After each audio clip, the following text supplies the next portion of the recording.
শুভ সকাল বন্ধুরা, সঙ্গীতার ঘর সংসারের নতুন একটি ব্লগে তোমাদের সকলকে স্বাগত জানি। আজকের ব্লগটা স্টার্ট করছি। আর আমার সাজগোজ আর হলুদ শাড়ি দেখে বুঝতেই পেরেছো এটা সরস্বতী পুজোরই ব্লগটা শেয়ার করছি। তো দেখো, এই শাড়িটা আমি পরেছিলাম। শাড়িটা আমার প্রায় 4 বছর আগে কেনা, কিন্তু সুযোগই হচ্ছিল না এই শাড়িটা পরার। আর সবথেকে বড় জিনিস, ব্লাউজ তো দিলে পাওয়াই যায় না তাড়াতাড়ি যে পরবো। তাই ব্লাউজ দিয়েছিলাম আমি। 1 মাস পর আমি এই ব্লাউজটা পেলাম টেলারের কাছ থেকে। আর আমি বলেই দিয়েছিলাম যে আমাকে সরস্বতী পুজোর 2 দিন আগে অন্তত তোমায় দিতেই হবে। যাই হোক, ওই শাড়িটাই পরেছিলাম। আর দেখো, গোপালদের আমি সাজিয়ে দিয়েছি একদম হলুদ রঙের জামা পরিয়েই। আর এখানে আমার লক্ষ্মী আর নারায়ণ রয়েছে। আর হলুদের ছোঁয়া সবারই জামা কাপড়ে আছে কম বেশি। আর আজকে পুজো মা দিচ্ছে। এই যে গোপালরা আমার বাড়িতে এসছে, তাতেই তোমরা নিশ্চয়ই বুঝতে পেরেছো মা এসেছে। কারণ মা যখনই যায়, মা নিজের গোপালদের নিয়েই আসে। তো এই যে মাই আজকে পুজো করে দিয়েছে এখানে। সরস্বতী পুজো আমি আগে তো বড় করে করতাম, আর সেইভাবে মানে সব আয়োজন করে করা হতো। তবে এখন মা সরস্বতীর আমার একটা ছোট্ট পাথরের মূর্তি আছে, সেটাকেই একটু জল মিষ্টি দিয়েই সেই মূর্তিকেই একটু পুজো করে দেয়া হয়। আর এখানে এই যে মা আজকে সরস্বতী পুজোর মা সরস্বতীর পুজো, গোপালদের পুজো সব করে দিয়েছে। আর এদিকে দেখো, শিবানীকে বললাম ঝটপট করে তুই আনাজগুলো কেটে দে, আজকে একটুখানি খিচুড়ি হবে আর লাবড়া তরকারি হবে। তো ও বসে কেটে দিচ্ছে সব কিছু। আর দেখো, এখানে সব সবজি কেটে রেখে দিয়েছে ও। আর সব সবজি, যত ফ্রিজে সবজি ছিল সব দিয়ে একটা তরকারি হবে। আর সকালের ব্রেকফাস্টে আজকে করেছিলাম গরম গরম লুচি আর ফুলকপি আলুর তরকারি, আর সঙ্গে আমলকির আচার, যাতে লুচি খেয়ে পেটটা ভার না করে সেই জন্য আমলকির আচার। আমলকির আচারের রেসিপি আমার কিচেন চ্যানেলটা দেখতে পারো, আমি দিয়েছি। একদম খুব সুন্দর একটা রেসিপি এটা। আর মা এখন আরতি করে নিচ্ছে।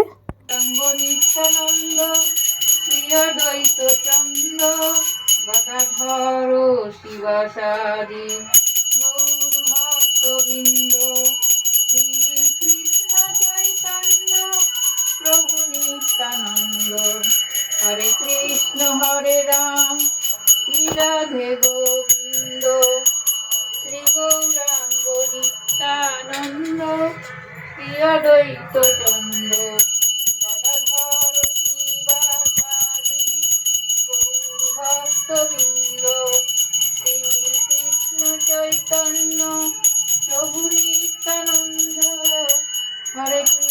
তো বাড়ির পুজো হয়ে যাবার পরে আমি বাড়িতে খিচুড়ি, লাবড়া এই সমস্ত তো কিছু রান্না ঠান্না করে নিয়ে তারপর এখন আমি চলে গেলাম। দেখো, এটা হচ্ছে আমার ফ্ল্যাট, যেটা দেখতে পাচ্ছ, নতুন ফ্ল্যাট তৈরি হচ্ছে, তোমরা অনেকেই জানো। তো ওখানেই আজকে আমাদের সরস্বতী পুজোর নেমন্তন্ন ছিল ক্লাবে। তো সেই জন্য আমরা চলে গেছি, আমি আর আমার হাজব্যান্ড চলে গেছি। আর এই দেখো আমাদের ফ্ল্যাটের ফ্রন্ট সাইডটা তোমাদের দেখাচ্ছি। এক সাইডটা, আমার তো ফ্ল্যাটের 2 দিকেই রাস্তা আছে, এদিকেও রাস্তা ওদিকেও, মানে আমার 2 দিকেই বারান্দাও আছে।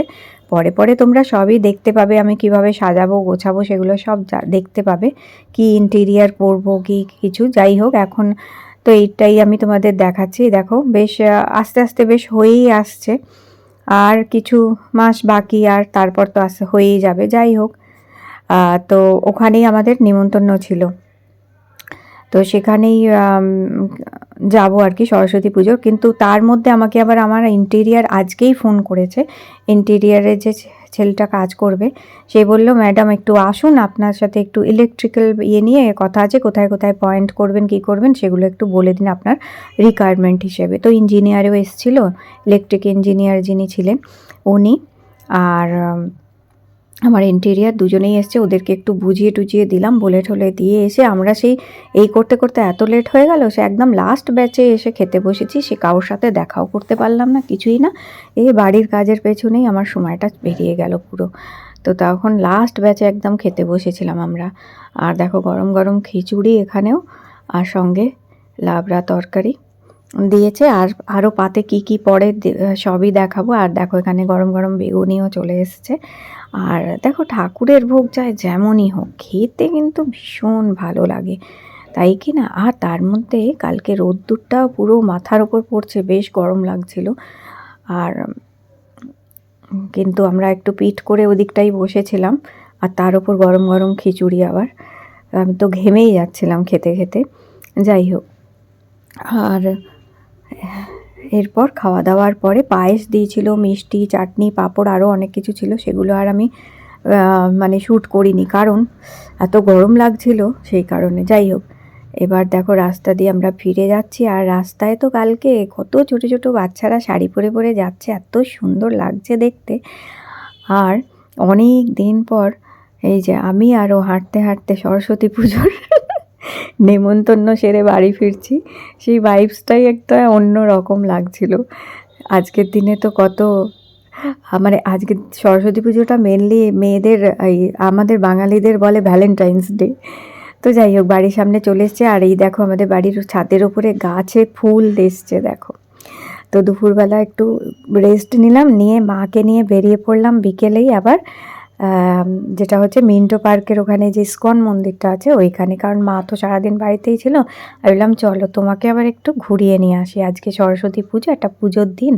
রাস্তা থেকে যাচ্ছিলাম, কত প্যান্ডেল দেখো চারিদিকে।